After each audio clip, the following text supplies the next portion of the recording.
ये जो आज कप्तान ने उसके साथ किया, सिडनी का ग्राउंड था शायद, वहाँ ये मुकाबला हो रहा था, आपकी राय में कैसा ये वाक़या है? मेरे ख्याल में ये बहुत ज्यादती हुई है उसके साथ, मेरे हिसाब से। कप्तान के साथ या रिजवान के साथ? रिजवान के साथ, कप्तान के साथ किया उसने। तो नहीं, हो सकता है उसने क्या किया आके? भाई उसने तो सोचा ना अपनी टीम के लिए सोचा। तूने गलत सोचा ना, टीम के लिए नहीं, क्या टीम सोचा? के लिए सोचा, रिजवान के लिए क्या क्यों सोचा? जब वो उसने रिजवान को बुलाया तो सिर्फ 1 ओवर तो बाकी था, 2 ओवर बाकी था, 1 ओवर बाकी था, 18 को, एक या कुछ बॉल 17.5 पे बुलाया था, 2 ओवर बाकी था। बिल्कुल। तो मेरे ख्याल में उस टाइम उसको बुलाना मेरे हिसाब से ज्यादती है। मेरे ख्याल ठीक है, दूसरी बात आप ये देखें, आप एक ओवरसीज को बुला रहे हैं जिसकी पाकिस्तान से बड़ी परफॉर्मेंसेज हैं, ठीक है, और कोई भी ओवरसीज प्लेयर जब भी किसी लीग में खेलता है ना जाके, वो इस किस्म की फजूल चीज़ें एक्सपेक्ट नहीं करता कि उसके साथ होंगी। ठीक है, आपको थोड़ा सा सोचना चाहिए। और मैंने वो आज का मैच देखा, आपका कप्तान जो रिजवान साहब का कप्तान, उसको इस तरह बुला रहा है जैसे पता नहीं एक वो लोकल प्लेयर था और सीज प्लेयर है, आपने उसको लिया। अगर आप फॉर्म की बात करते हैं, फॉर्म आना जाना चीज़ है भाई। फॉर्म अगर नहीं है तो आपका अगर ये एटीट्यूड है वो बहुत गलत है। एक मिसाल इसी टूर्नामेंट में मैं एक मिसाल दे देता हूं। ठीक है, डेविड वार्नर ने मैच हरवाया अपनी टीम को, 65 बॉलों पे, कोई 55-57 बॉलों पे वो 60-65 रन किए उसने। आखिरी ओवर में 13 रन चाहिए थे, वो 3-4 बॉलें बीट कर गया, मैच हरवा दिया। दोस्तों आपने देखा बिग बैश लीग में कैसे मोहम्मद रिजवान को उसके कैप्टन ने वापस बुला लिया, और इसमें उसकी इंसर्ट भी होती है। देखो कि कोई भी प्लेयर होता है बाहर का, ओवरसीज प्लेयर था, और इस पे पाक मीडिया ने इसकी पूरी खिंचाई कर रहा है और पूरा पढ़ा रहा है। और वीडियो देखना भाई, बड़ा मजा आने वाला है आपको, तो वीडियो अंत तक देखना। टोटल 24 की एवरेज है, 103 का स्ट्राइक रेट है, शायद वो अब 90 का हो चुका है। तो मतलब बैट्समैनिंग पॉइंट ऑफ व्यू से बैट्समैनों ने तो हमें बहुत ही मायूस किया यार। अब इतना जब आपको सर आंखों में बिठाया जाएगा, वहां पे आपके लिए ऑलरेडी चीजें बुक होंगी, एक हाइप क्रिएट होगी, और फिर वहां पे ऐसे रिजल्ट, यार ये तो sheer एम्बैरेसिंग नहीं है पाकिस्तानी क्रिकेट के लिए। हो सकता है कि मैं अब ये अज्यूम कर सकता हूँ कि नेक्स्ट आने वाले जो बिग बैश के होंगे सीजन, उनमें सवाए एक दो खिलाड़ियों के, जिस तरह हारिस है, लीडिंग विकेट टेकर है, शादाब है, अच्छा खेल के आया, इनकी जरूर चांस बनेगा। बैट्समैनों के लिए तो मुझे नहीं लगता कोई चांस बनता नजर आ रहा। हारिस सेकंड लीडिंग सेकंड है, आज नंबर 2 पे आ चुका है वो।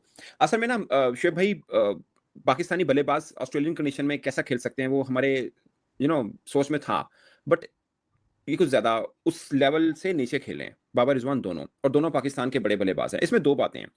एक ये कि क्या बाबर रिजवान ही उस कंडीशन के लिए बेस्ट थे इसलिए बिग बैश ने लिया।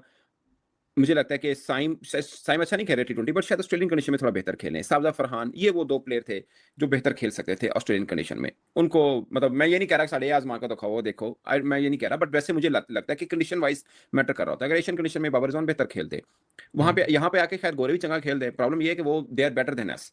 अब ऑजी जो हैं वो आपके पीएसएल में आके भी आपसे अच्छा खेलते हैं, आप उनकी बिग बैश में खेल रहे हैं तो वो तो मैच ही नहीं रहा, कोई मैच ही नजर नहीं आ रहा। बाबर ने 250 किए हैं, वो 250 पे भी वो मैच इसलिए उनकी टीम जीती है कि दूसरे रन पे खड़े दूसरे प्लेयर ने मारे हैं 200 की स्ट्राइक रेट के साथ। ठीक है, वो 50 भी कोई बहुत डेकोरेटेड नहीं है। ठीक है, बाबर की 50 आई है, बट वो नहीं जो बाबर की आती होती थी अच्छे स्ट्राइक रेट के साथ। वो मसला स्ट्राइक रेट भी छोड़ें, वरना बॉल वाला मामला हुआ, और एडम गिलक्रिस्ट ने बोला कि थोड़ा प्रोएक्टिव होना पड़ेगा।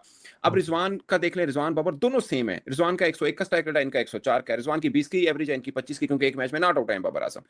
ठीक है, बट मैं रिजवान को थोड़ा सा ऐसे ऐसे हल्का सा एक एच दूंगा कि बाबर आजम अपने नंबर पे बैटिंग कर रहे हैं, रिजवान कभी तीसरे पे कभी चौथे पे। अब प्रॉब्लम यह कि वो फ्रेजर जो है वो भी ओपनर हैं, बट वो भी कभी तीसरे पे खेलते हैं कभी चौथे पे खेलते हैं। अब ऊपर से ब्राउन खेल रहे हैं, वो उनका मतलब अच्छा ओपनर है और टीम से एफर्ट है। अब उन दोनों के होते हुए तो नहीं रिजवान ऊपर आ सकते, जब फ्रेजर नहीं आ रहे रिजवान भी नहीं आएंगे। सो दोनों तीसरे चौथे को एक्सचेंज कर रहे हैं। बट आज का दिन ऑफ कोर्स रिजवान भी सोचे होंगे कि यार 23 पे 26 नहीं बनता, जबकि उनके साथ में खड़े हसन खान 23 पे 36 बना के खड़े थे। वो 140 के स्ट्राइक रेट के साथ बैटिंग की है। तो ऑफ कोर्स आज देखे ना 152 बॉलों के बाद रिजवान का पहला छक्का बिग बैश में।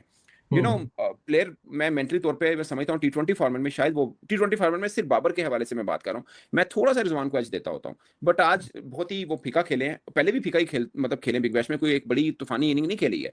सो अब उनको दोनों को सोचना है, बाबर को भी और रिजवान को भी, कि यार मतलब इधर वे इस तरफ या उस तरफ, यानी ये इनके लिए ना जैसे बोलते हैं डू एंड डाई वाली सिचुएशन रहेगी जो बकिया मैचेस हैं। जैसे यस इज अ टू, जैसे कप्ताना मेरी जाना, जैसे बीबीएल में कुत्ते की तरह जलील होना, बैन के टको अब आ जाओ बैर, जो कुत्ते की तरह भौंकते थे बैठकर, मुझे कहते थे ये तो इंडिया के प्लेयर्स की तारीफें करता है, ये तो गद्दार है, ये तो व्यूज के लिए करता है। अब आओ अब आओ ना भाई, अब आओ और मुझे बताओ कि मैं इंडिया के प्लेयर्स की तारीफें करता हूं क्योंकि वो लोग डिजर्व करते हैं, मैं इसलिए इंडिया के प्लेयर्स की तारीफें करता हूं।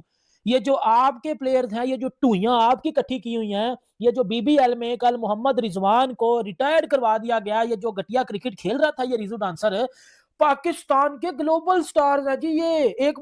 एक वो कप्ताना मेरी जाना, वो बॉब्जी दी किंग, कौन करेगा जी? किंग कर लेगा, खुदा की कसम। आज जितना किस बंदे ने नहीं किया, ये सिर्फ वॉशरूम में परफॉर्म करता है, सिर्फ ये अच्छी तरह से टट्टी करता है, इसके अलावा उस बंदे ने जिंदगी में कुछ नहीं किया।